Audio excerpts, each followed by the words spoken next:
What's up, everybody? You know what it is right here, the Love Show, where we let our voices empower. I'm Andre the Torch Robinson, getting the fire started on this Friday evening. What's up? What's up? What's up, Fireworks everybody? going up on a Friday.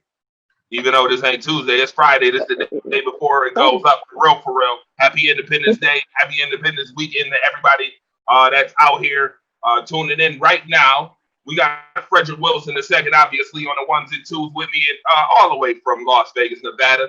You know, I got my sister. I call her Sister Gunna, Evangelist, Letitia Hardison. You know how I go. You know how I go. You know what she do. All right. I got Selena Seibert, bringing it full circle from Wisconsin. What's good?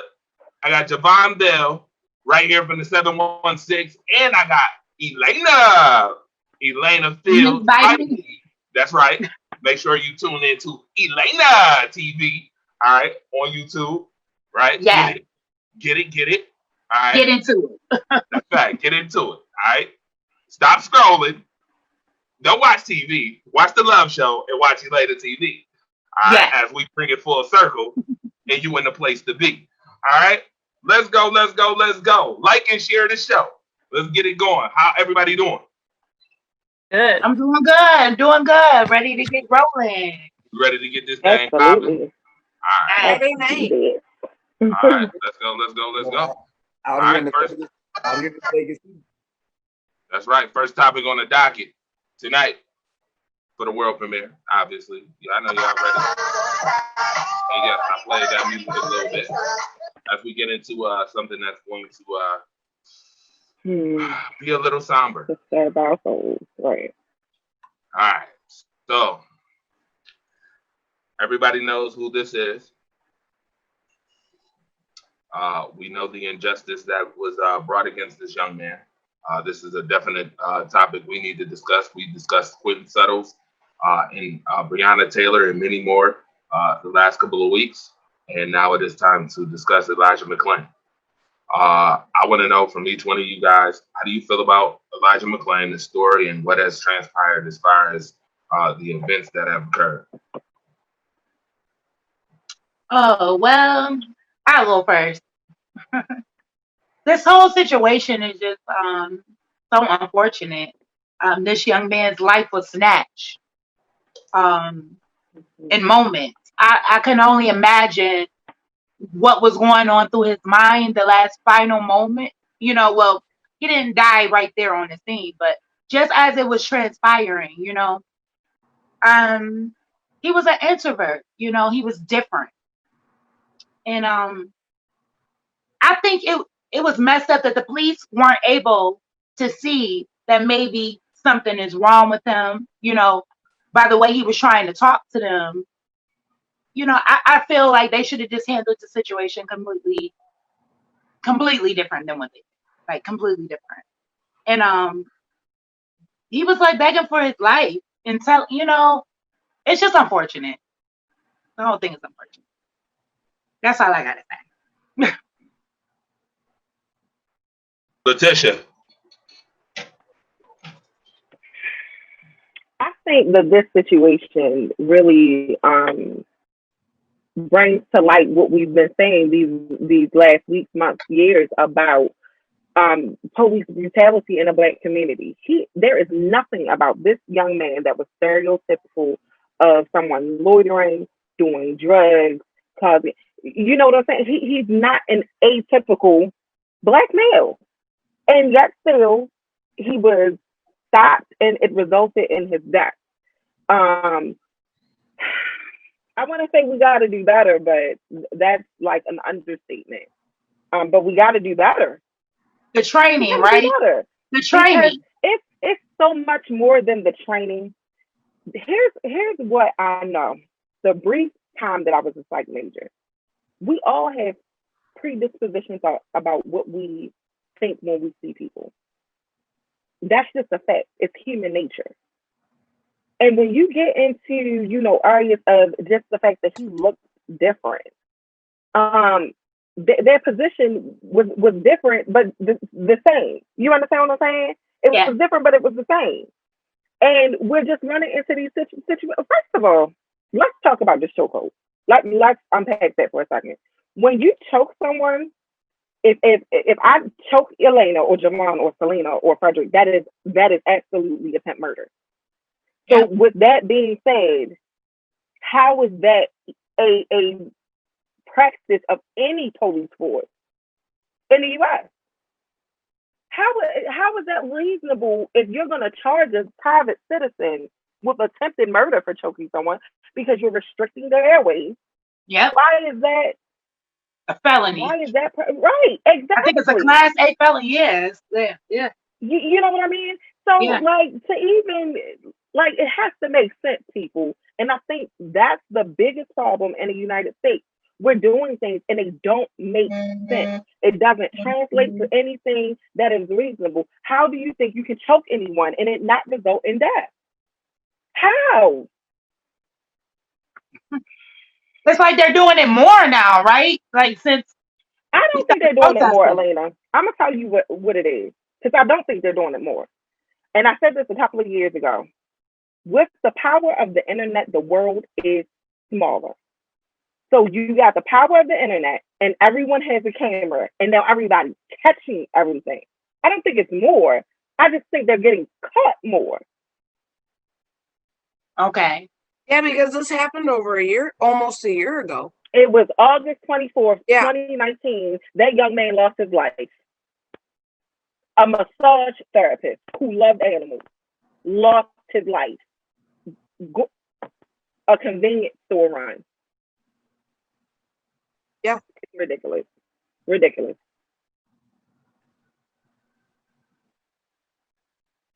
I think he said Frederick. I don't know. I kind of want to go last, but I'll go. To kind of piggyback off what you said, Letitia, you were talking about this. This sums up everything we've been saying over the last, ever. We got to go back to how this started. Like, think about the caller. This man was walking down the street.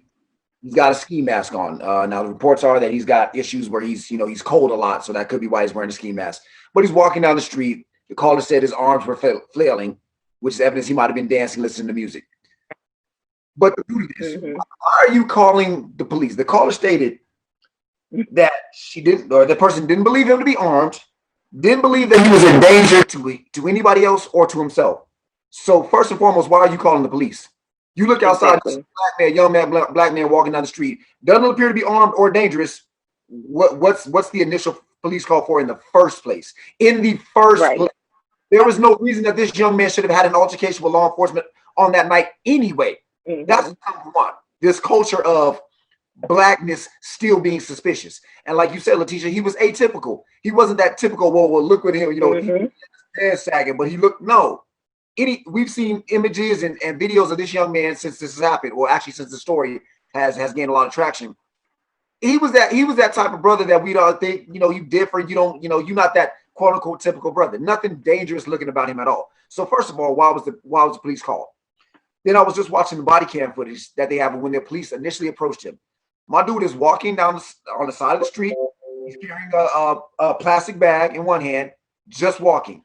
And the police are like, "Hey, yo, come here." He says something to the fact of like, I don't want to deal with y'all. I'm an introvert, things like that. And they're like, "Well, you're acting suspicious." So was it the walking that was suspicious? Was it the bag that was suspicious? Or are we going to keep it a buck and say it was the walking, carrying a bag at night while possessing melanin? Is that was suspicious? Then let's get into this. So we don't have any body cam footage because the officers in the report, they all said that their body cameras fell off. All the body cameras fell off.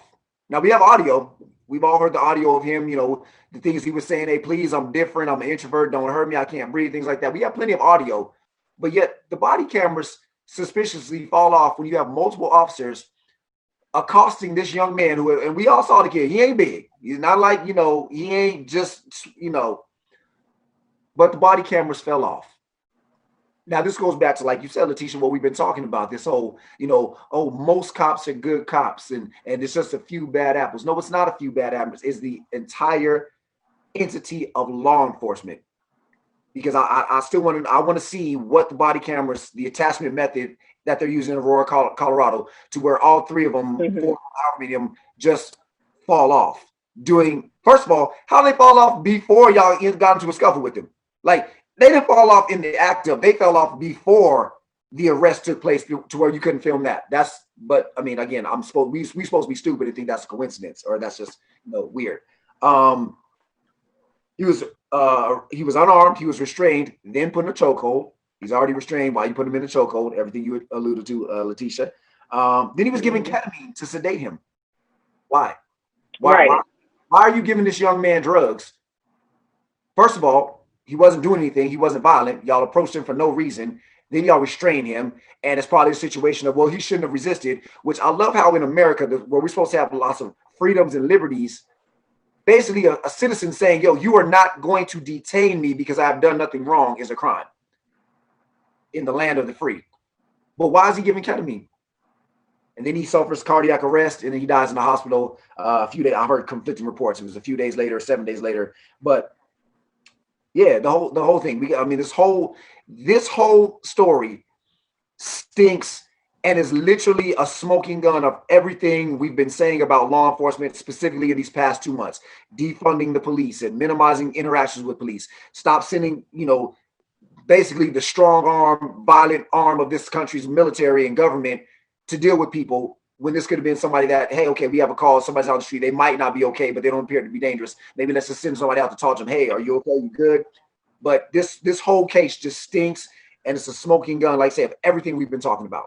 And all the people out there that are the police apologists and want to, oh, well, it's not on this like that. Look at this case and defend this case to me. I dare you to. And I'm gonna leave off there because y'all can see my mood is a little bit, yeah, y'all go ahead. Selena. So you actually started off right where I wanted to start off, because with the phone, the call-in right away. The caller just said that it seemed weird. He said he wasn't in danger. He said nobody else was in danger. It was just suspicious. And then the way the cops approached it right away, right off the bat,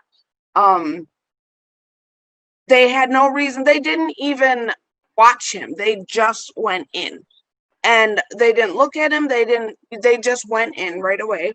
And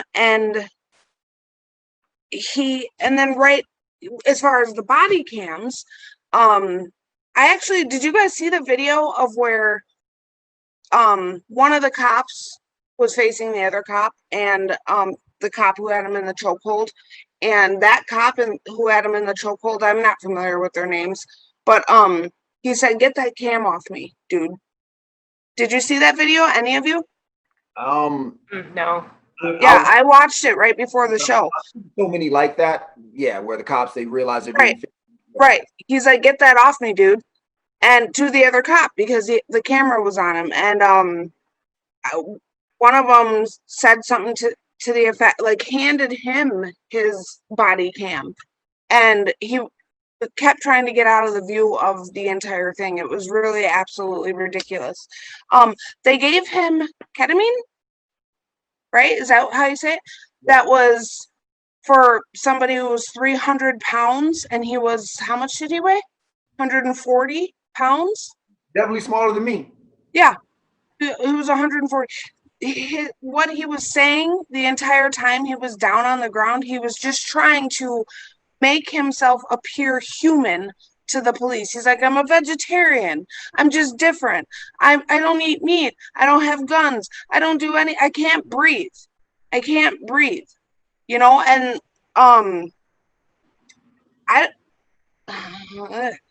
it's really hard for me not to get my emotions involved here, but Frederick, you worded it absolutely right. And for anyone to say that this isn't on the cops, I disagree. I disagree. And I think all three cops should be held accountable. I think that those two EMTs should be held accountable. And nothing. I think they were on leave, the three cops on administrative leave for a little bit. I'm not sure how long, but. Well, 5 minutes is too long, so it doesn't matter how long you're on. Yeah. I'm gonna go off there. I'm gonna pass it on. Well, yeah, I got some more stuff to come back to after we circle Okay. back. Well, this was very informational for me because I didn't even know that happened with that guy last year. Um, I did know about the one. It was a one girl that happened to too as well. She was actually a pregnant lady, not in Colorado. It was somewhere else. She was a pregnant lady, and that happened. She actually got shot. Yeah. Like cop like shot her. Like I remember that one, but I don't remember this one. But that gave me some very informational, you know, information. So I feel like what you guys are saying, I feel the same way. Like that should not have happened. Because come on now, like look at him. Like it shouldn't happen to no one. Basically, anyone that's walking to the store is just going to the store, minding their own business, just getting something from the store. Like why does this always have to happen? Like all the time. That's why like half the time my mom, she don't even be wanting us to do nothing, go outside or go anywhere. She'd be like, nah, you stay in the house. Like I'll go to the store, y'all stay in the house, And it's like it's just too much. Like sometimes I gotta walk with my brothers to the store, walk with my cousins to the store. It's just like, why do we have to like be scared for our safety? Why we can't just be happy to go to the store, go just down the street to the store to get something that we want to get and come back home. We can't even do that. And it's sad like how this is being about. Like we can't enjoy being outside without being scared. Oh, is the cop going to do this? Or why is that cop slowing down? Like, oh, why he's stopping me? Like what did I do? And it's constantly back to back, just in my mind, back in my mind, everybody's mind. Like every time I see a cop, it's just like, oh, what's going to happen? What's going to happen next? Oh, I hope they're not going to try to do anything. Or with anybody else, it's probably in the back of their mind. Oh, what this person going to do? What this cop is going to do? Like you can't even enjoy yourself. That's a perfect segue because again, it's the entity of policing. Because as we were just Right. talking about, so this happened in August. In October, there were 3 officers in that same police department that allegedly were responding to a call, and they realized that they were in the area where this arrest took place. So what they did is took it upon themselves to take a photo mocking the code that they placed this man in. Right. And now that photo's been released, and those officers, I believe, were fired or they're facing disciplinary action. But again, They were it goes fired. to the cancerous culture of law enforcement. Like, what? Like, this young man is dead. Y'all didn't catch Bin Laden. Y'all didn't catch Al Capone. This was a everyday young man, citizen, no issues, no problems, doing good thing, living his life, helping other people, playing like I think Letitia or one of you guys mentioned, he would go down and play the violin for animals at the shelter. Like this is the person y'all murdered, and you're taking photos mocking and celebrating his death. But yet, to Javon's point, y'all expect people like that look like us to trust law enforcement and believe that law enforcement, oh, it's a bunch of good people, it's just a few ones. Well, no, I'm sorry. I'm sorry. Because every time we see the few ones that are actually good, we know their names because they've been fired.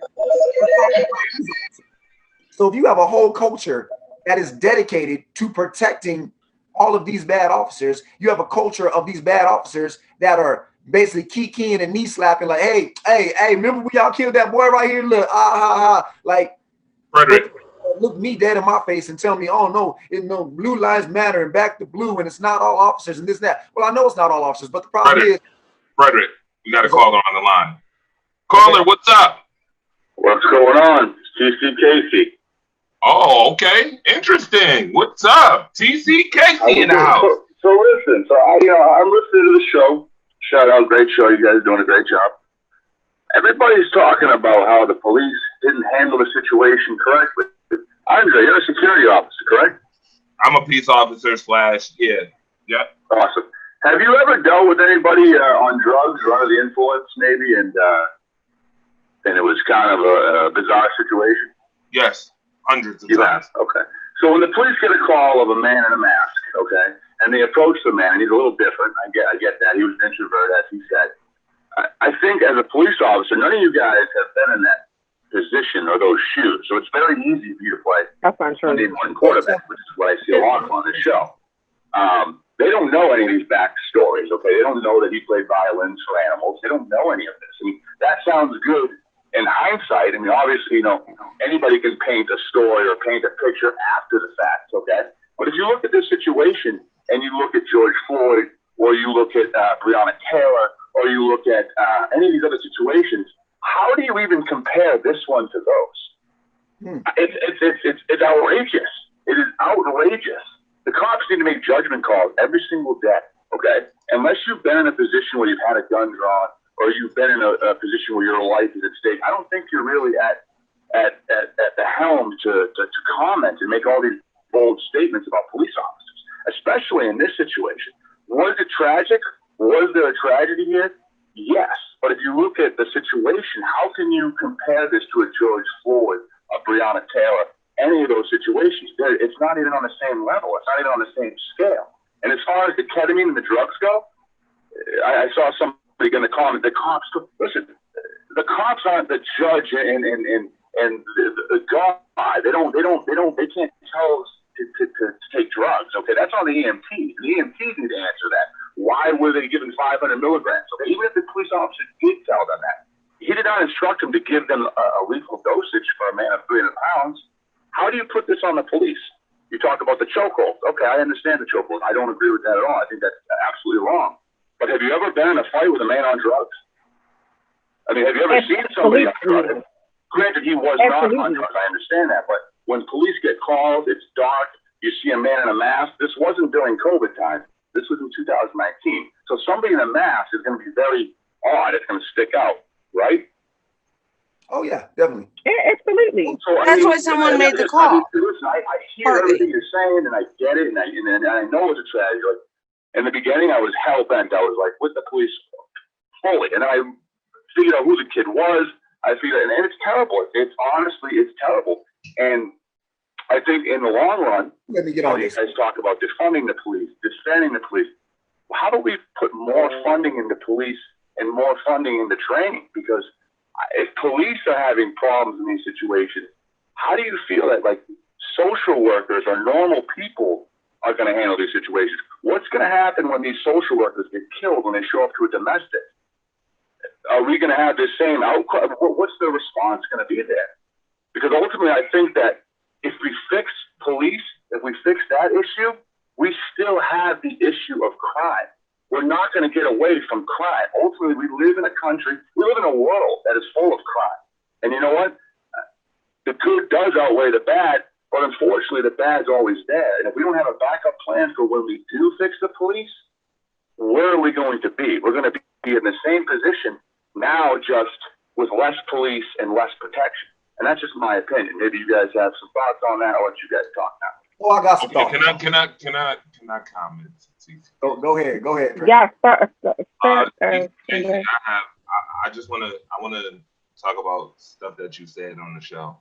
On this call, you said that people, because they're not police officers, we're playing Monday night quarterback. Right. Okay. Well, TC, I'm just letting you know something, and this is just out of all realness. As a housing officer, as a peace officer, as a public safety officer, as someone who has worked in multiple facets, I have every right to speak on it. Because guess what? I do what I do without the police officer badge. There's nothing that a police officer does besides pull people over that I don't get into at all. Nothing. Zero. There's nothing different. I go to house calls. If somebody has a problem at a house call, obviously, matter of fact, Javon, you know firsthand. Mm-hmm. If there's a problem at a house call, I go to that house call. And that's without a police badge. And I've dealt with people who are on drugs. I've dealt with people who have mental issues. I've worked in multiple facets as far as public safety is concerned. So for me, I have every right to feel like these guys, what they're doing is blatant or not the way that they should be handling situations.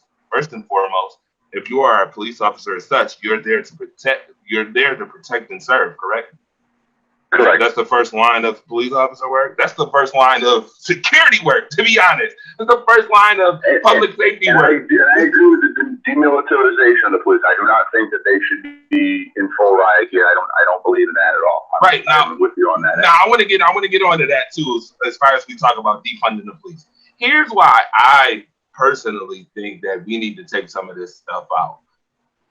Do you know that the Buffalo, and I'm just going to talk about Buffalo police only because I don't know about everybody else's city. I would have to do some research on it. I have, but I want to talk about from my own experience. Do you know that Buffalo police officers made over, I'm going to say $13 million in court fees alone last year? 13 million in just court fees. Okay, just court time, right? Overtime, court time, right? Right. How many? Now, I want you to answer this question. How many homicides on a percentage do you think my city has solved? Now we're talking about crime, right? We ain't even talking about the logistics of. We're not talking about the logistics of police brutality, social injustice. We're not even on that topic yet. I just want you to tell. Do you know the rate in my city, in Elena's city, in Giovanna's? No, tell me. It's 13%. 13, baby. 13%. TC. So I just want to know why, if we're supposed to have cops and police officers that's supposed to protect and serve in this country, supposed to be solving crimes, you only solve 13% of homicides. What the hell are you doing? What are you doing exactly? What are you doing? Andre, that also goes with the street code. It goes with the no snitching. I mean, you get, Right. and then, there's that street code and that no, I mean, they do it both ways. I have family at a police office, so I get pulled into this. And believe me, I know there's bad cops. And Buffalo's bad. I know, I've learned from you, and I've watched Sequel, I watched, so I mean, I know what's going on up there. It's pretty bad. TC, no snitching, 13%. Flavor on the play. For very, very many years. And it's cleaned up over the past 25, 30 years. It sounds like Buffalo has kind of gone the other way with things, So maybe I am tone deaf, as Marcus likes to say. Too. No, it's okay. It's okay. Where are you? Listen, TC, I'm glad we're having this conversation. Oh, okay. Go ahead, Letitia. Too, because I think a lot of times text and comment, like in the chat, I think people can draw their own picture. It's better if I just call up and explain. That's why I wanted to call up, And we appreciate you calling. We do. I'm glad you called. Yes, I'm glad you called, for sure. Tom, where are you located exactly? So I'm right outside of Boston, Mass. I'm in Franklin, Massachusetts. I'm right over near where the Patriots play in Foxborough in the stadium. About 20 minutes from Boston, about 20 minutes from Providence, Rhode Island, kind of right in the middle of the two. So I will say this. I live in Baltimore.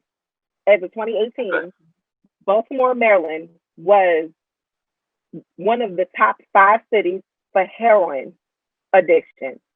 I say that to you as a woman who has worked security, as a smaller woman with men hovering over me, and I've literally had to fight grown men on crack.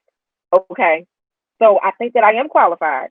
On the flip side of that, I worked 911 for Baltimore City, receiving the calls coming in from citizens. I am more than qualified.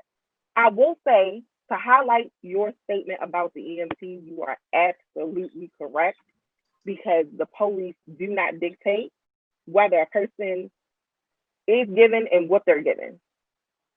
I would love the body cam footage, because that's why they said, okay, put body cams on everyone. Because the problem is, we can only go by the account given by people in the situation. And you and I both know that because of point of view, it's going to look different. Mr. McClain cannot speak for himself. He's dead.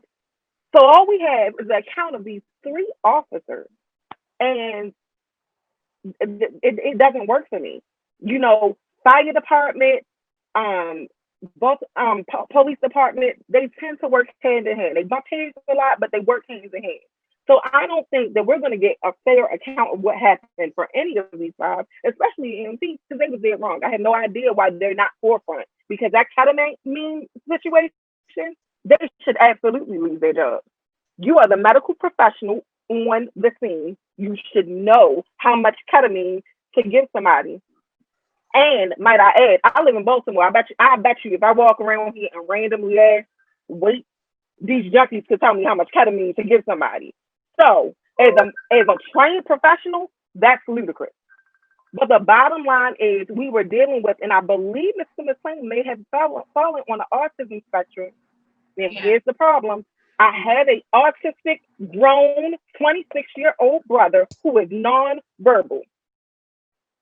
As a trained officer, you are supposed to be able to come in and assess in chaos what is the best way to defuse the situation without causing loss to property or life. There is not a police force in these good United States that don't state that. So the problem is the loss of life and the reckless handling of said life when in custody.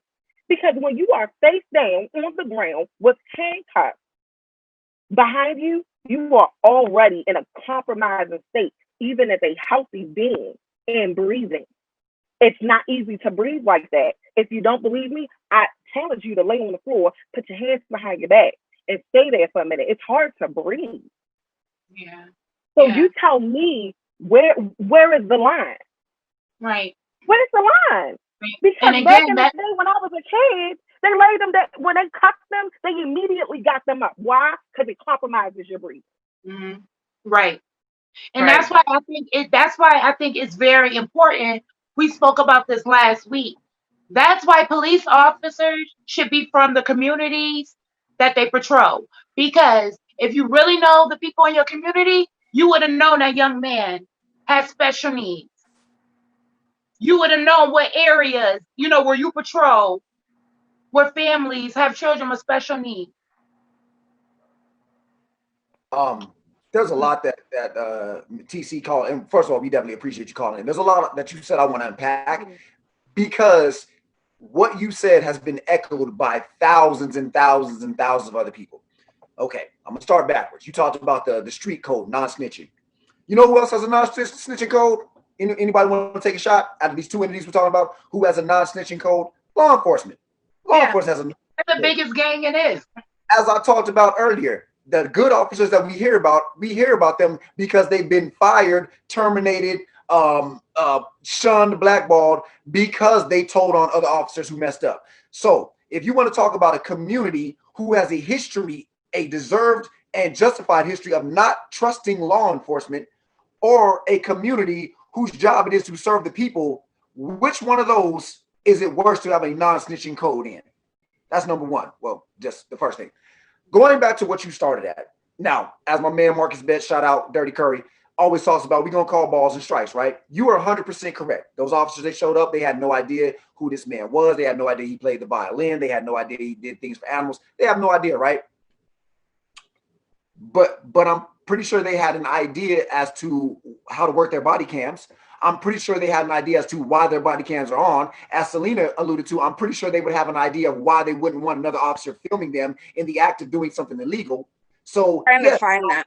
Come in and, as Letitia said, assess the situation.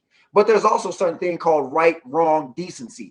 When you are up to no good, the first thing you're going to do is make sure you don't get caught. What's the smoking gun for investigations? Video footage. Weird. The first thing these officers did is make sure that they eliminated video footage. Why would you eliminate video footage if you're not planning on doing anything wrong? Here's the thing. People with common sense understand, as an officer, I want video footage because if something happens, I want to be able to go into a court of law and be like, look at the footage. That's your proof. This is what the suspect did. This is why I responded in a certain way. Therefore, I cannot be. That's what I want. Why would I take video footage off? That could be it's going to be the best tool to exonerate me if something goes south. The reason you take the video footage off is if you're up to no good, if you intend to do something malicious. So now, they may not have known anything about this young man or anything like that. They may have, they may not have. We don't know. But they knew they was about to do something up to no good, which goes back to the whole point of defunding the police and which does not mean abolishing police. It means taking resources from the police and reallocating. So to your point, yes, they need money for training. So maybe instead of buying these police military grade vehicles and military grade body armor, maybe we invest that money into training. Maybe we reallocate those funds. That's what the conversation of defund the police means. Yes. So yeah, this and again, it goes back, it's an institutional problem. Why is it that across the country, department, city, state, whatever, the same problems exist? Because it's in the institution. It's not Aurora, it's not Georgia, it's not Alabama, it's not Minnesota. It is the institution of law enforcement as it currently stands in these United States of America, and it needs to change because we are tired of bodies piling up in the streets. Somebody like me Right. specifically, I'm tired of melanated bodies, but I'm also tired of those who are not melanated. We are tired of bodies piling up in the streets at the hands of law enforcement who clearly do not know what they're doing or do not have the interest in doing the right thing. I'm good. I think. Right. Ooh. But I keep why everybody keep on saying they need more training, but like, is the training going to work? Is it going to help? Because they should already know not to be choking someone, putting anybody in chokehold, or kneeling on anybody. So why everybody keep on saying, oh, they need training, is that going to help? Because they should have already had their training before they got hired for the position. So, like, is it going to help? But keep in mind that chokeholds are not illegal in every police district either. It's not illegal in every district. Okay. And then to your point, like that all goes. Hold on a second. We talked about contracts. Buffalo Police Union contracts, folks. Contracts. The Buffalo Police. Let me tell you about the union real quick, and this is why it's important. You can sit here and say that chokeholds are illegal, right? Right? Anybody can say that. Chokeholds are illegal. But if it's not in the unionized contract, you think them police listening to that crap? No. Perfect example. Again, I'll give you an example of what Dorothea Franklin just said yesterday on Bringing It Full Circle. And Selena was witness to it. 6 hours before they decided to arrest 13 protesters, the mayor came out and said, "We not arresting folks for small infractions no more. All right, we giving them appearance tickets." What did the Buffalo police turn around and do? 6 hours later, arrested 13 protesters. Want to know why? Because the police unions have power. And if it ain't in a contract, they ain't listening to that crap. They're not listening to that. That's what keep them protected. And that's exactly the problem. That sounds like a corrupt entity. Yes, it sounds like a corrupt entity, don't it?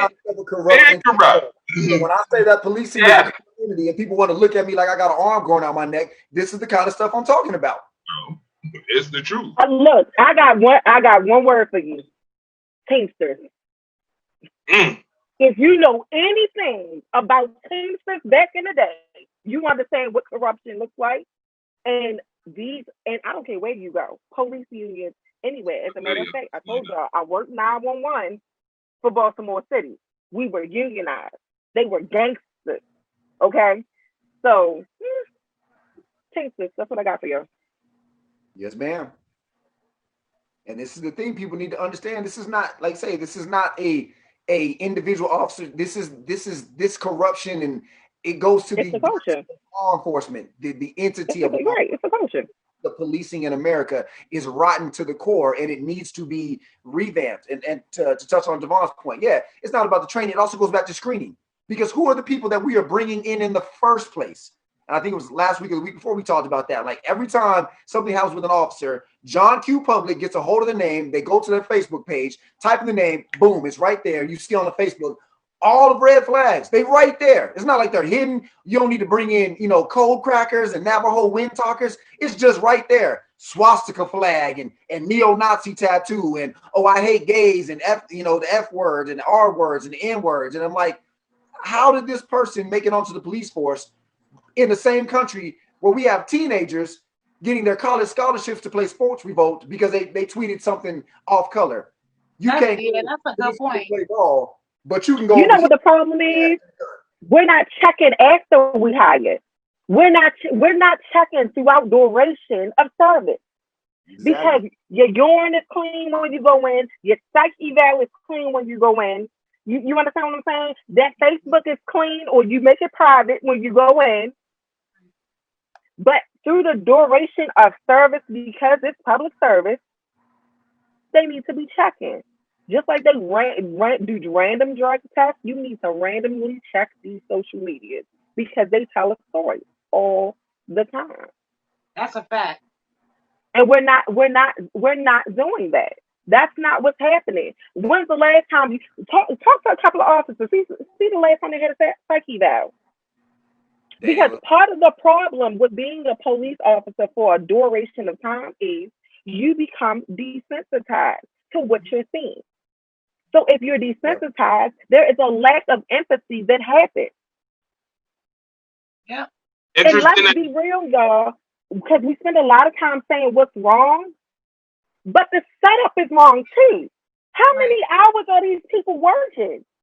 Exactly. How many times is somebody checking in to make sure they're good? Because They're we spend burnt a out. lot of time bashing. We spend a lot of time bashing, but we're not talking about the conditions that they're under either. And in Yeah. order for us to be fair and impartial, we have to talk about that. How many hours are these men and women working on the clock? Right. What about the shortage in a police department? I know in Baltimore we have a shortage, so much so that 2 years ago, Baltimore City thought it was a good idea to go to Puerto Rico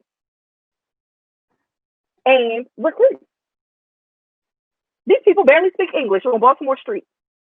So we have to talk about all of these dynamics when we start talking about the law enforcement, because all of these things are a factor.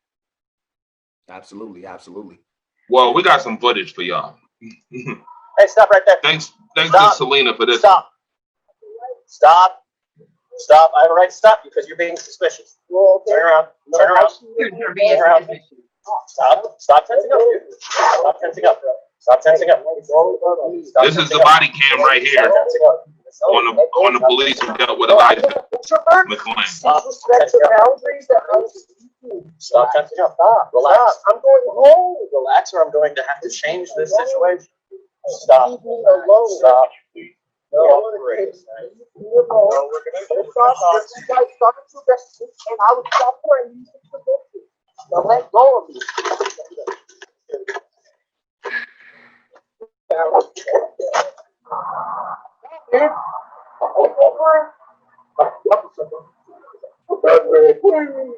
Relax, just relax.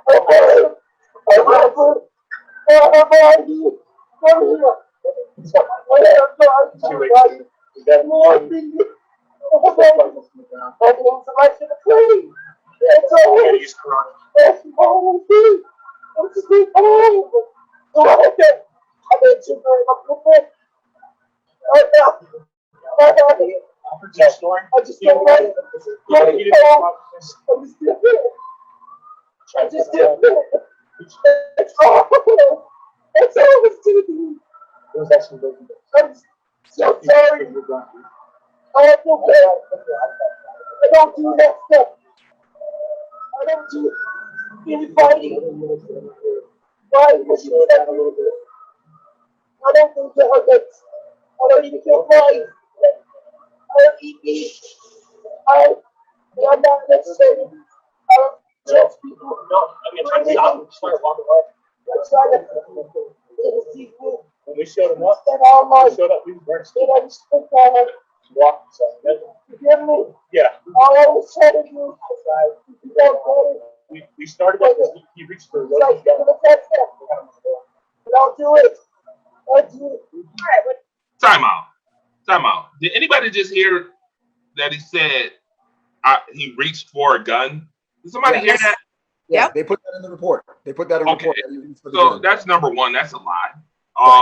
Number two, there was a comment that said somebody said walking with a mask. Oh, that was TC. He said something about walking with a mask. Well, let me ask you a question. How do you feel about states that have open carry with people walking with AR-15s? Is that less suspicious than somebody with a mask on?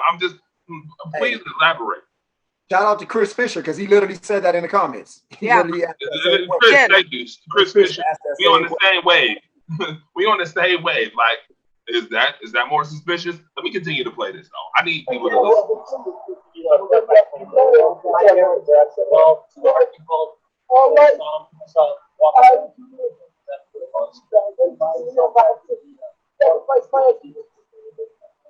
I do it. I do it. I bet you. Look at this. Yeah, that's fine. Challenge.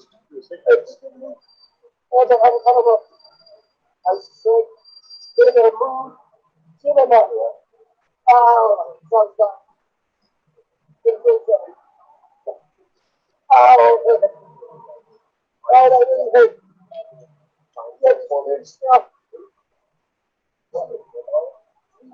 we went like this.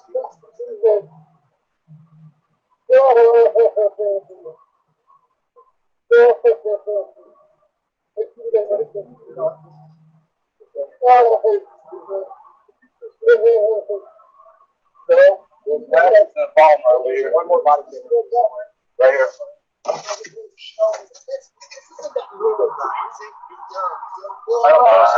Stop. Oh yeah, I'm sorry. I wasn't trying to do that. I can't breathe correctly because. There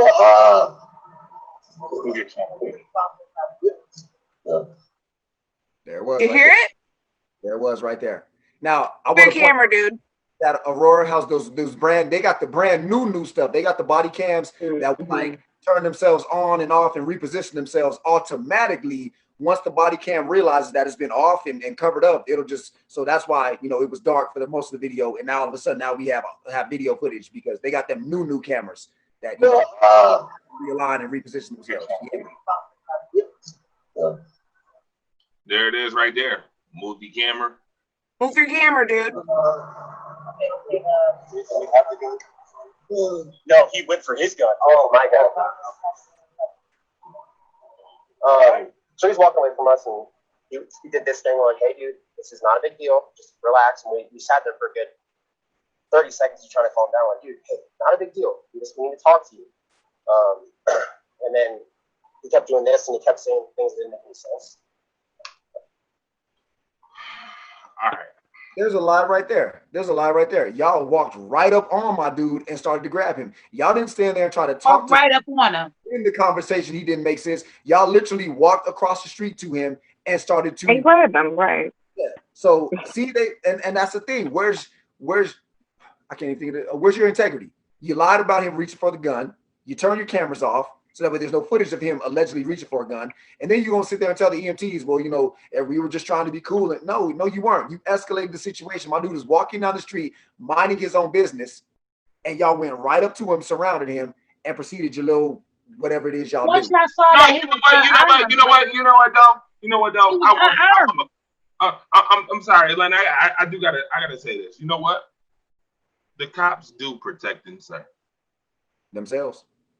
No. They protect and serve. Protect the lies that they fucking say.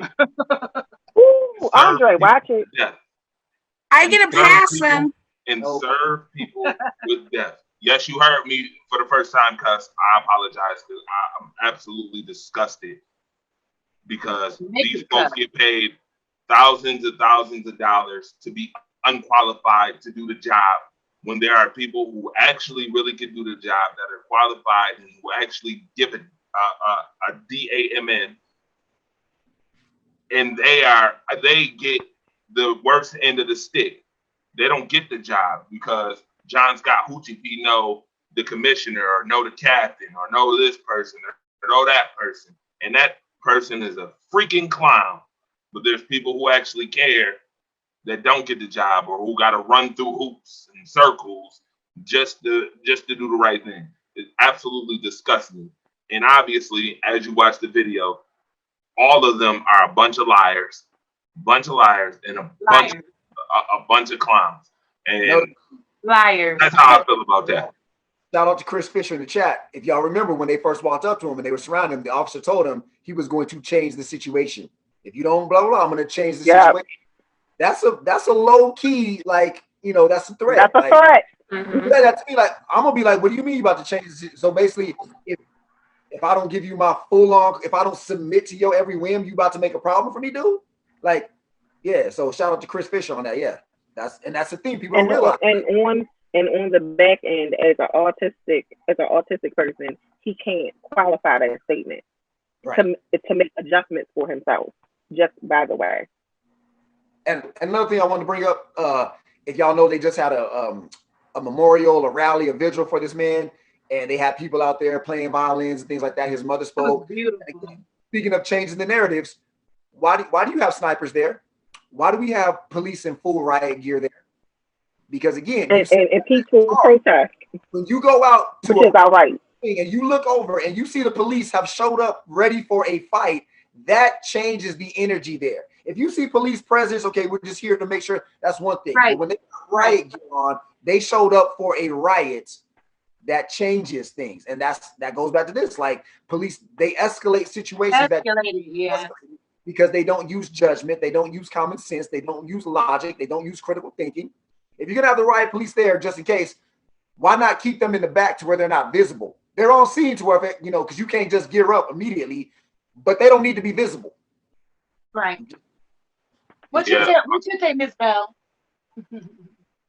What's that? I said, what you think? What is your intake on everything? Oh well, I feel bad. Like this is like annoying to see this keep happening, even though it happened last year, but still, like this year too, and it's just annoying to see this keep on happening, and it's like scary too at the same time because you don't know if it can happen to you. Like I don't know if it can happen to me. I don't know if it can happen to my cousin, my brother. So it's just like it's just scary And then at the same time. I don't even want to play the rest of the video. Yeah, it's hard for me. It's a bit much. I told you it was hard to watch. I told you it's all good, but you know what? You know what though? But the people need to see it, regardless if it's hard to watch. You know what? I'll send the YouTube. I'll send the link to the comments, and then you guys all have the link as well. Yeah, the truth sometimes is hard to watch, and we understand that. We understand that. We don't tiptoe past nothing. Yeah, with the George Floyd video being such a catalyst, it's hard to watch. But unfortunately, that's the only thing that like, because they haven't taken our word for it for 401 years. Our word has not been good enough. So people have to see this. Unfortunately, they have to see it over and over and over. But it has to be seen. As I said, unfortunately, the only thing this country responds to is violence or the threat thereof. So, what's unfortunate to piggyback off of what you were saying, Frederick. They're showing up in riot gear to what is memorial, not even protest, but a memorial. Right. And here's my thing. Where is the UCLA? Because how is it we have a right to peaceful protest, right? Mm-hmm. And it's constantly being infringed on in this season. It is constantly being infringed on. You understand what I'm saying? And I know the difference between peaceful protest and what you cannot do. You can't disrupt traffic and things of that nature. But if I'm on the lawn of City Hall, which, by the way, my tax-paying dollars pays the bills in here, who are you to send your police department in to push us back and we're not doing anything? Right. So not only do we have to talk about what's going on in these police, departments, but even just America, a blanket statement, our rights are being infringed upon in trying to incite change. That's crazy to me. Well, I tell you what, that ain't everywhere. That ain't everywhere where the police backing folks up. Because I'm going to keep it real. And this is for shout out to the 716 and everybody who supported last Saturday. They ain't want no smoke when we was on their steps last week. I understand that, but it's just a blanket statement, Andre.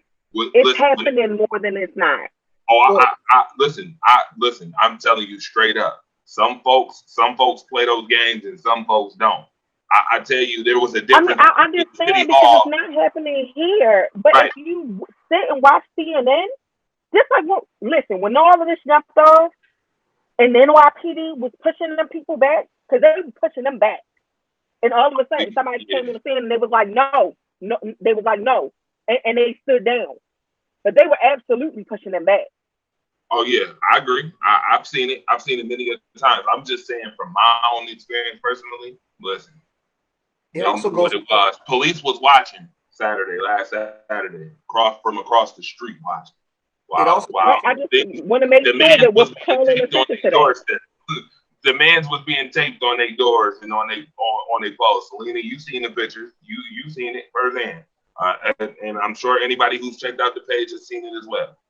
it also goes back to this widespread or growing notion in this country of people just willing to surrender their liberties when the cause is. And I said this going back to the Colin Kaepernick protest. I'm like, yo, when you have the president of the United States calling for an American citizen to remain unemployed simply for exercising their rights, the issue is not how you feel about his protest of the anthem. The issue is how you feel about this Pandora's box that's being opened. Because how many of y'all have been on Facebook? Right. Oh, they need to arrest the protesters. For what? Are you trying to live in a country where you're going to be now arrested for protesting? You may not agree with the issue that's being protested, but you damn sure better agree with the issue of protesting. Because when your issue comes to light, people that want to get up there with their little AR-15s and protest, being able to go back to bars. Wait a minute. So, wait a minute. Ain't the like that's our First Amendment right. Ain't the Klux Klan allowed to protest? Right. And the reason why we, as much as we hate them, the reason why they have to be allowed to protest is because that right has to be protected. It's not about what they're protesting. It's about the fact that America was not founded on protest. America literally is a protest. We cannot do absolutely because the problem is America does not listen. Nothing happens in this country without protesting. So everything that we need to change, we're going to need protesting to do. So again, if you're sitting back and you're like, I understand why they're upset, cool. But don't you dare fix your mouth to say anything about infringing on that right or taking it away. Because one day you won't care about the issue. Y'all see that comment Chris put? What was that? Did you see the comment that Chris Fisher just put up there? Which one? He said that we got our behinds gassed and shot with foam bullets, and we were being peaceful. Yeah. Right. Absolutely. Yeah. It. We got 30 minutes. We need to hit on these other topics. We could talk about this all day. This is going to be another one of those topics that could last a whole hour. To be continued. Yeah, to be continued. Part 2 coming up. So many more we could talk about. Thank you for calling in, TC. Thank you so much, TC. Yeah, TC said that his phone kept going in and out, but it was a great call. He said he enjoyed the conversation with you guys. We're going to move on to the next topic, and our next topic is obviously what we wanted to talk about last week, but we got it this week right here. Again, like and share. All right. Actually, we're going to go to a commercial break real quick, and then we're going to talk about deal breakers. All right. Putting too much into it.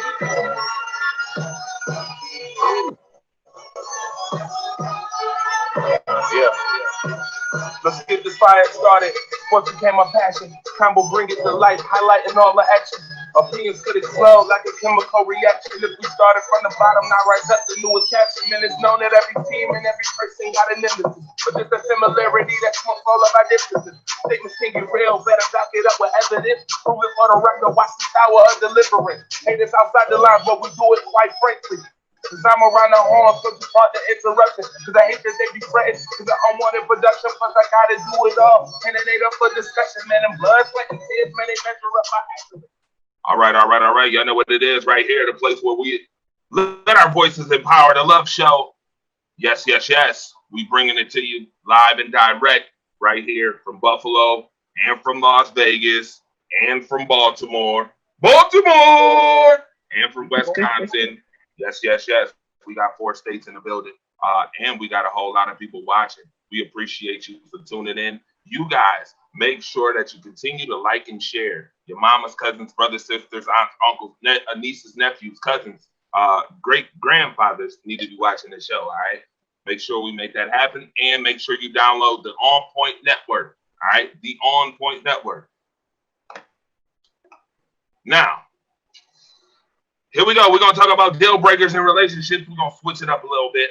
Shout out to the Rise Up family. Yeah.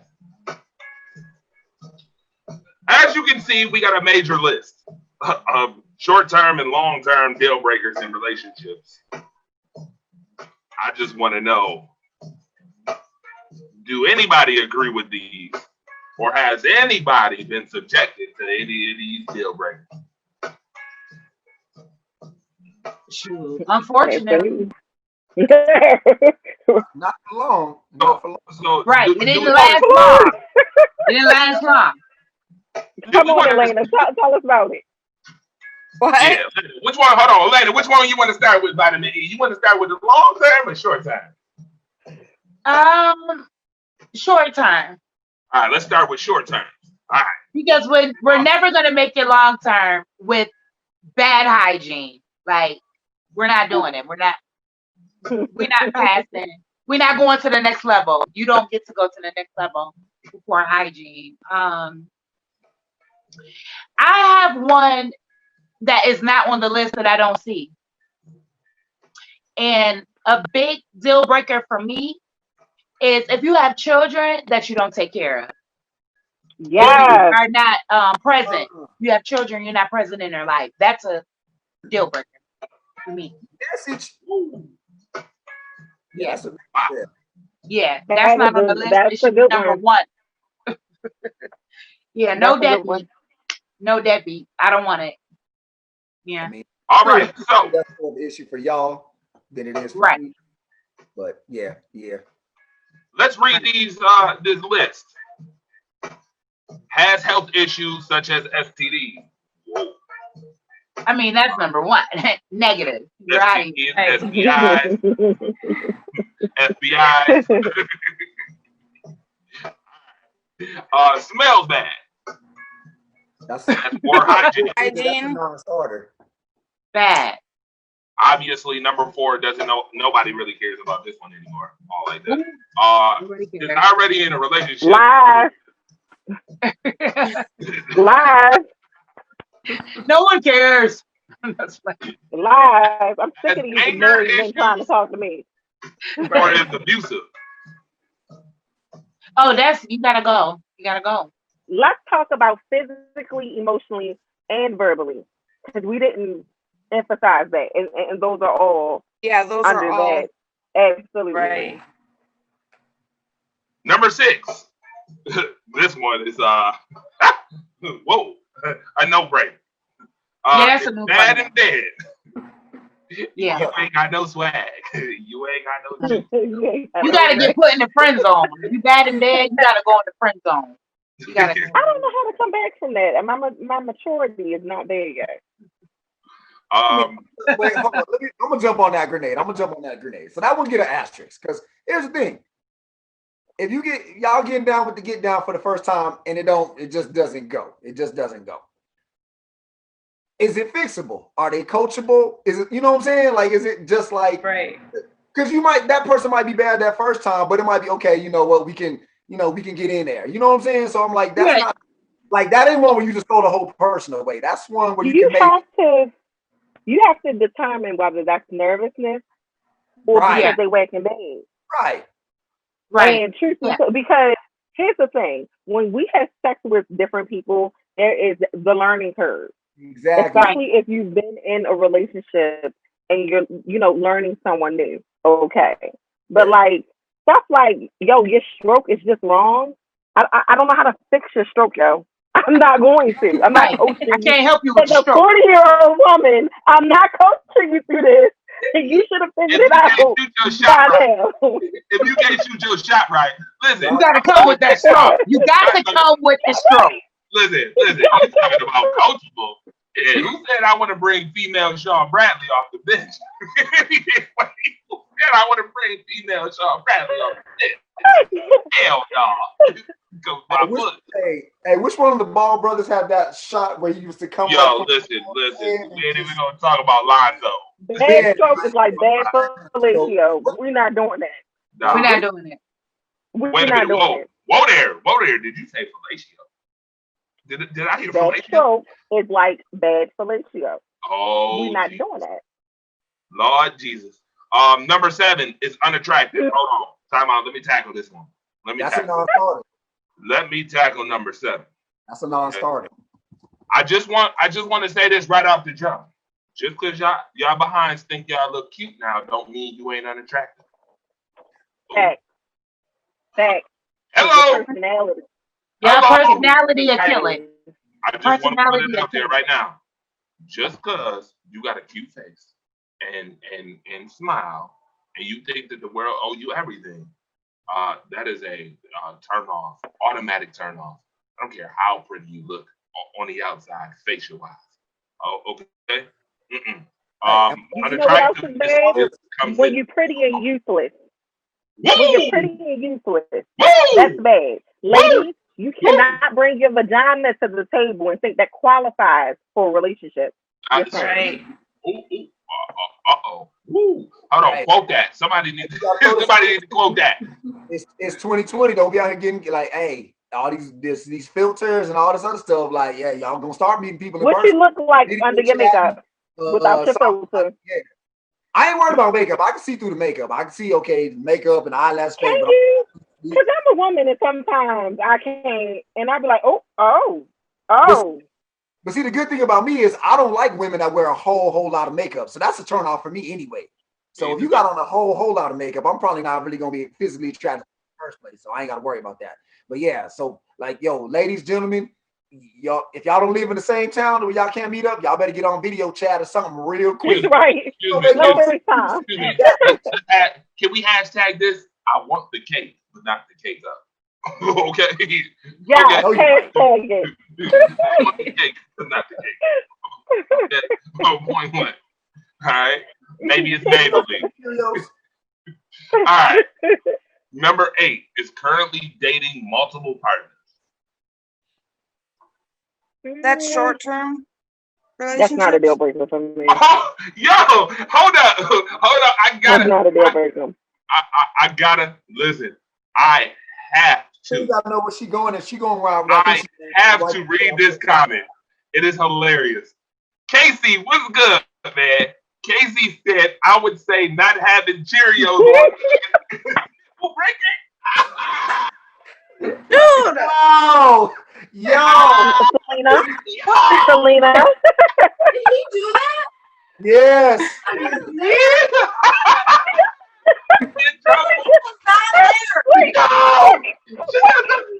She got the box of Cheerios right there. No. First of all, did you guys see him? Did you see him do that when he came in? Yeah. I saw it the whole time. I saw it the whole time. Hey, I think the show was over. Casey just shut it it's down. It's over. He shut it down. Casey just, man. Info. Thanks. Hold on, y'all. Look at this right here. Yo, hey, I'm going to tell you what. Y'all got to tune in every week. Because there's some people out there that don't know what's going on right now. This is why you got to tune in every week. Yo, listen, I'm going to tell you what.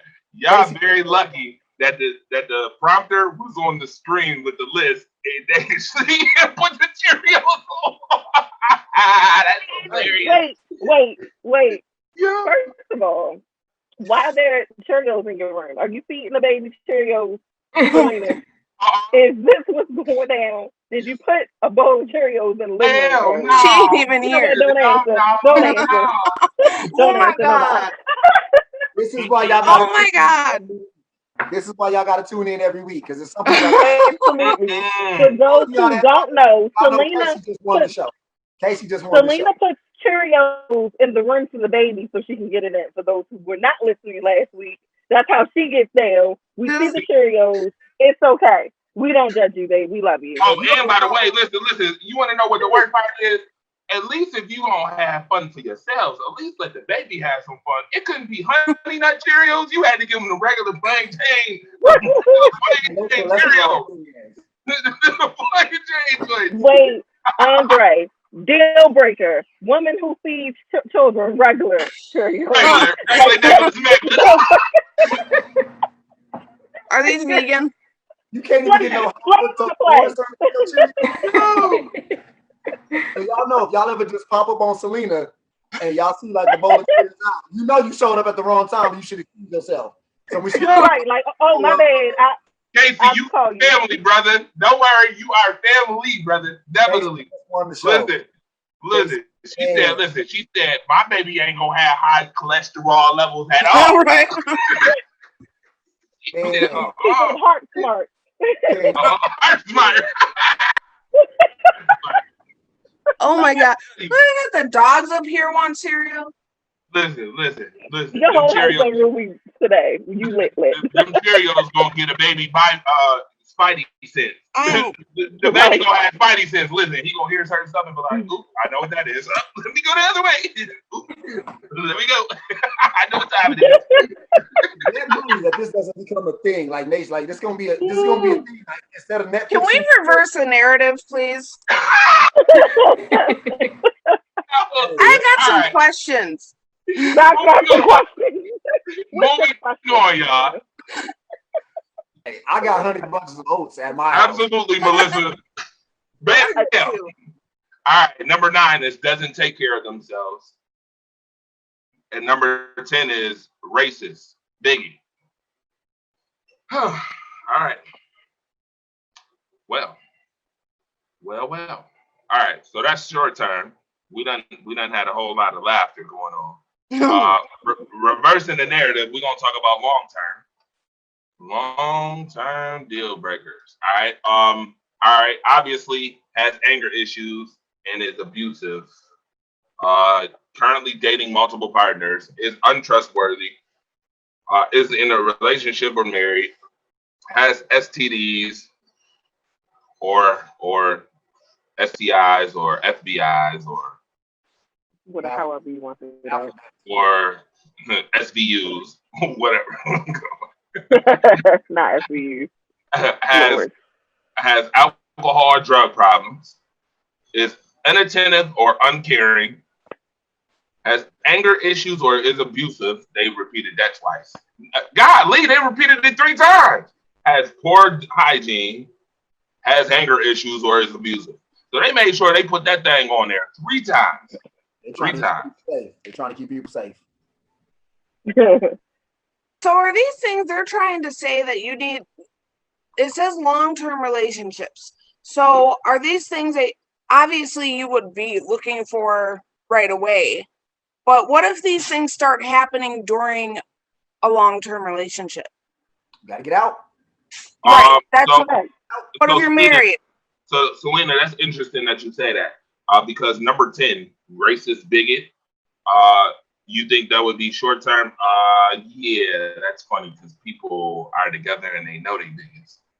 So that's just weird. That would be a short term deal breaker. But I know people who are long term, 25 years and more, been 25 years a bigot. Yeah.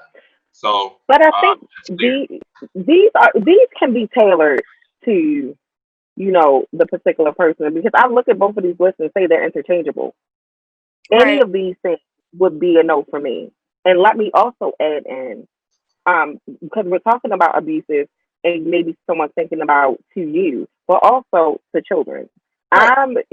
People lack empathy. That's one of those things that's a deal breaker for me. If you lack empathy, I can't deal with you.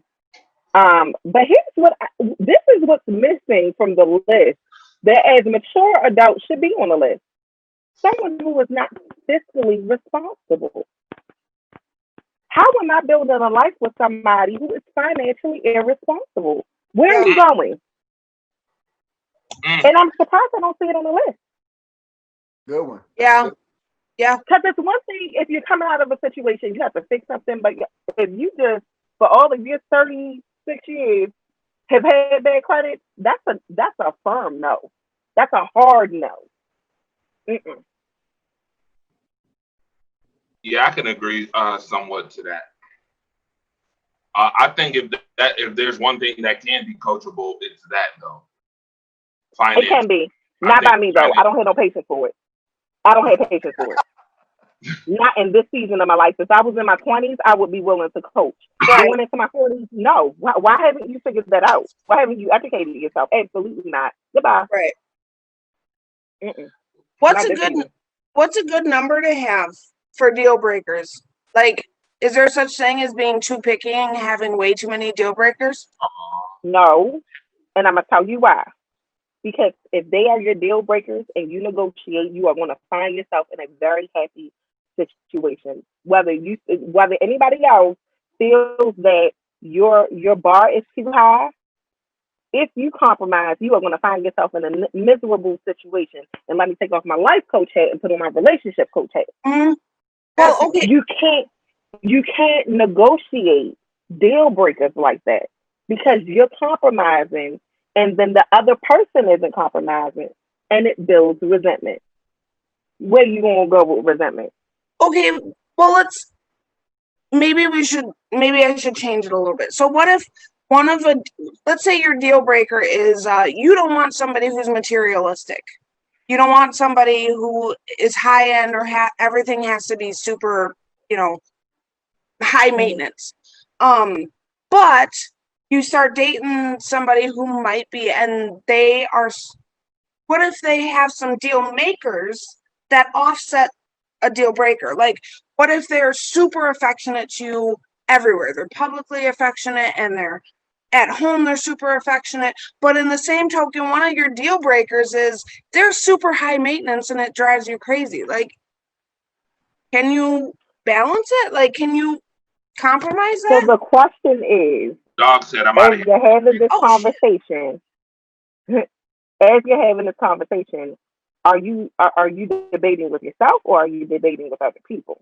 Bingo. Because that in itself is going to be the biggest question. Now, if you're negotiating this in your head with yourself, that's one thing.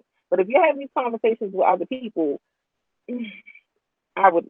No, I'm not asking personally for me. I'm just. No. Oh, okay.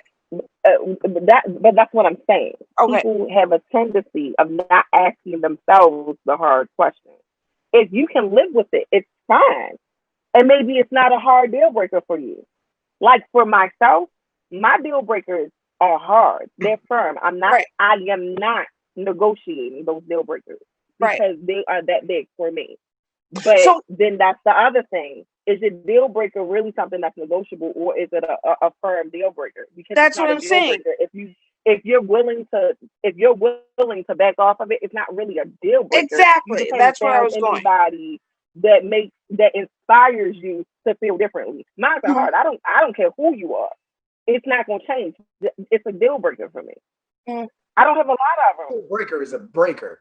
Now you it's a breaker, absolutely. Things that you don't prefer, things that you could, I would like it if they didn't. That's not necessarily a deal breaker because again, those are things you can compromise and be like, okay, I could, I can tolerate this if they do all this. But if it's a deal breaker, that means that it's just that's correct.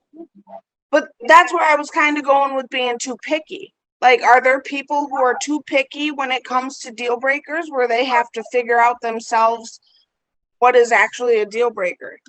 Have you ever been in a situation? What is this? Been in a situation like that? Oh, yeah. Or come across people like that? Look at the percentages, folks. Look at the percentages right here in committed relationships, deal breakers. As a relationship coach, I've had to, because Frederick said it in a nutshell, deal breakers are deal breakers. So you have to then define what's the deal breaker. Right. Like just the word in itself. Because people use it and like, that's not a deal breaker for you. You just want to use the word. Right. So you have to definitively define what is a deal breaker. Things that won't work for you ever. That's the deal breaker. Anything else is a preference. Shout out to Sam's Kitchen right now. Shout out to you. We have people in the comment section that's been going crazy. I want to thank y'all for y'all comments. Sorry we ain't been reading all of them. Chris said, I'm unworthy if I'm financing value meals on the first date. LOL, he's funny. Hilarious. We got to get Chris on the show. We got to get Chris on the show as a guest. I think he would be hilarious to be on the show. For sure, man. That's an invite to you, Chris, right there. And Melissa, too. All right. We definitely got to get Melissa on. Huh? We definitely got to get Melissa on. She Melissa. Melissa's hilarious too. I love them in the comment section, man. They definitely bring spunk to the comment section of the show. All right, so we got about 10 minutes left. Actually, we got about 7 minutes left. We're going to go to a quick commercial break, and then afterwards, we are going to get into teen dating, in which, hint, hint, you just see my son over here with his friend. All right. We will be back momentarily. All right, stay tuned. Putting too much into it.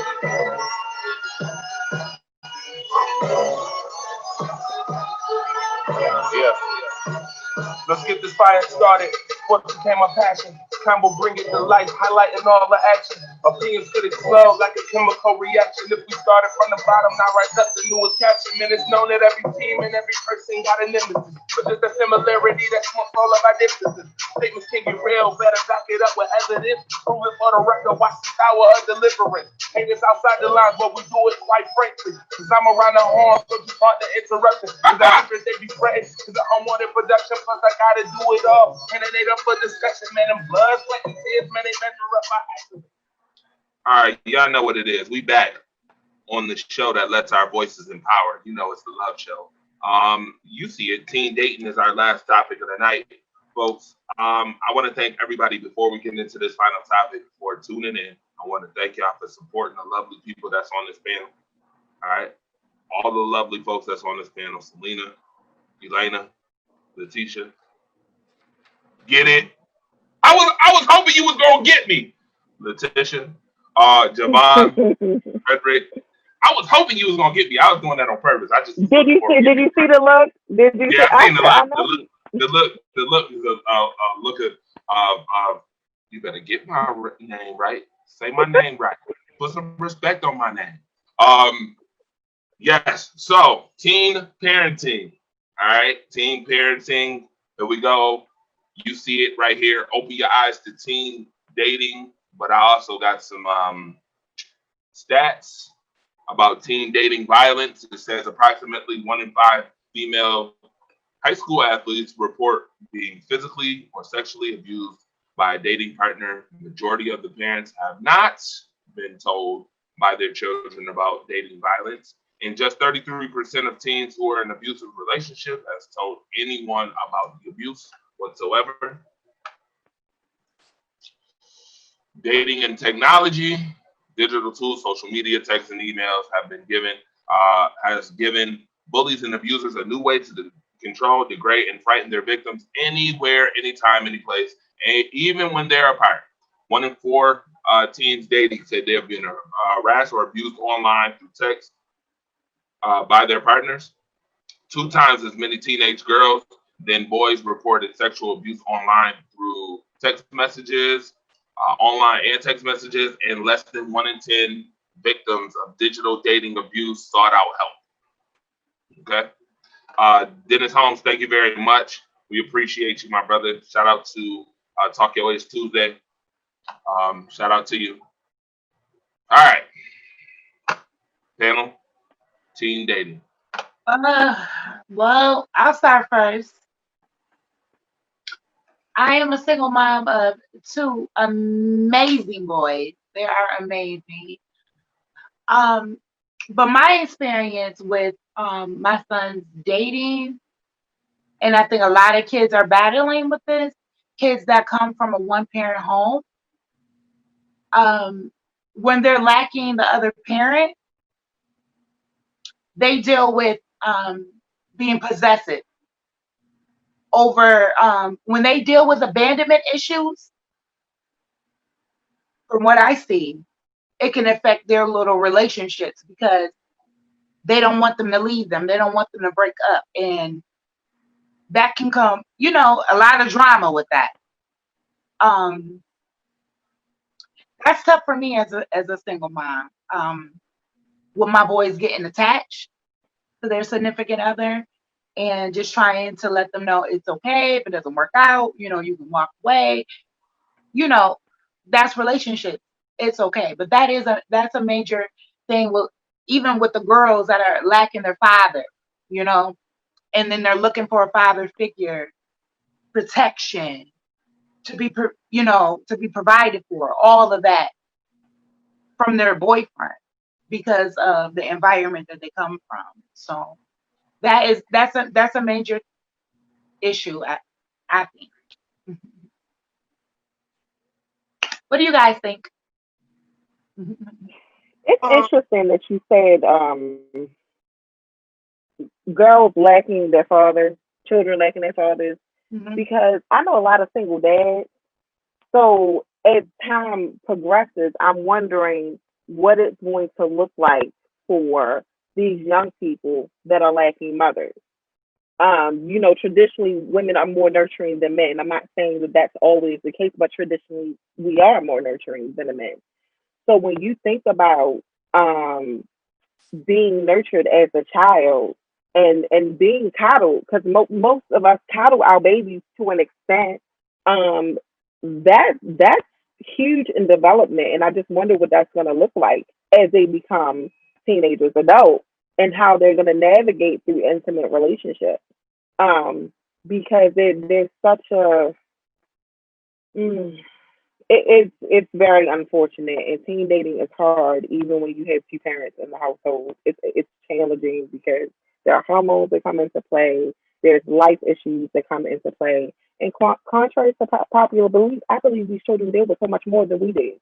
When we were children, there were just things we weren't exposed to because we were children. Where these children get everything, and they get a lot of it. There's no Right. censorship. In your We grew face. up not hearing profanity on TV at all, and Right. they get everything. Yep. So, Well, that's mm, actually part of it here, actually. I don't want to say too much. I don't want to get too personal because my daughter can see what I'm saying. She's going to know I'm talking about her.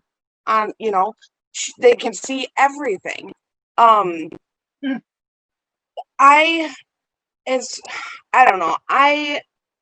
With my daughter, I've been very, very happy with her because I was a teen mom. So I kind of I worked with that a lot. And so, but I didn't have social media like she did. And so, I think that because of the way she was raised, she saw how much we struggled to get to where we are now. And, she actually has made me pretty proud as far as teen dating. She's just the type that's, um, she wants to have fun in high school. My thing was I was with her dad straight through all through high school, and I told her, you need to date when you're in high school. You cannot. I if you. I mean, seriously, if you find a guy that you really like and you're in a relationship and you really care and he's good to you or whatever, but in high school, have fun. You know, Yeah. Yeah. mess around. Because you might not even like him a year from now. Right. But I joke. I mean, Yeah. I joke and I'm like, can you just be a lesbian? Like, is it okay for me to say that to my daughter? Like, I don't really want to do the boys. Everybody that knows me, you don't want to do the females either, babe. Yeah, I don't know. Women are she vicious. has to be a lesbian. What's that, Fred? I said if I ever had a daughter, I would I need her to be a lesbian because I think that as a father, it is my job to keep her away from penis, and it's gonna be a lot easier if she doesn't want it. Like we both trying to keep her away from penis. That's gonna be a lot easier. I'm just saying. But as y'all can see, I ain't I'm got. so stressed out with y'all. That's true. It's just I'm just saying. I'm just keeping it real. Hey, no, because It's Chris said, actually more so as a stressful. daddy, I'm not. hey, I'm just saying, if I was a father to a girl, that would be my number one goal is to keep her away from the ding ding. I'm going to give y'all some food for thought on that. okay. As crazy and as hormonal as teenage girls can be, do you really want them in a relationship with a teenage girl? Right. It's worse. I'm just going It's worse. there. Right. It's worse. I'm just going to let it rest. But it's worse. Food for thought. But also, do I want to be a grandma at 34? But no, you teach her responsibility, right? And that's how we negate the pregnancy. Be responsible. Be abstinent. Right. It's how we negate pregnancy. Yeah, I know. That's how we negate it. Educating them. The ladder is a little dicey, y'all. That's all I'm saying. I know. I honestly, it's not something that obviously, if she were, I would be okay with it. It's something I usually just jest with her about. I'm like, can we just be like teen girls for high school, please? Just through high school. Yeah, that's another episode within itself. But yeah. I'm telling you, parents, you don't want that. The same sex, two females, emotions. That's a whole nother episode. But you do not want that. You don't. Yeah, I lost friends in high school. They were lesbians. Something went wrong. They got into a beef. The girl was stabbed to death. Yeah, And their that's I emotion. mean that's extreme, but Ooh, like No, but it's real. yeah, Their I emotion yeah, is to a whole nother yeah, level. What a boy wouldn't do. It's just that's a whole nother episode, okay. it is. We'll put Right. a pin in that one. So, Put a pin in that. Absolutely. Okay. I just want to say this real quick. Oh, go ahead, Selena. No, I don't. I just want to say that this has been one heck of an episode. Right. This has been one hell of an episode. Listen, if you're on Facebook Live right now, not only should you give yourself, put some likes and hearts in the air for yourself, but put some likes and hearts in the air for the panel, for the phenomenal job that they've done. Frederick Wilson is dealing with Hank West right now. I know for a fact he is because I just seen him reply some garbage. Yeah. So I want y'all to put some likes and hearts in the air for yourselves. That goes for everybody that's tuned in, and everybody that's on the panel right now. This has been a phenomenal show. Again, we are OnPoint Network bound as of this week. Next week, you will see these shows getting put on the OnPoint Network. You will be able to watch these shows, all of them, from week one all the way till now. We getting them on there, all right, for sure. Now, I just want to say one thing before we hit that exit music. They're in the living room right now. So listen, look, What? Oh, No. That listen, teenage love. if are they playing video games? if there's one thing, yeah, they watching stuff on the phone. Oh, okay. This is what I want to say. When I was younger, when I was Jeremiah's age, life was totally different. Uh, I grew up real early, super early, like super duper early. I was an adult super early, taking care of some things that I probably shouldn't have had to take care of at my age.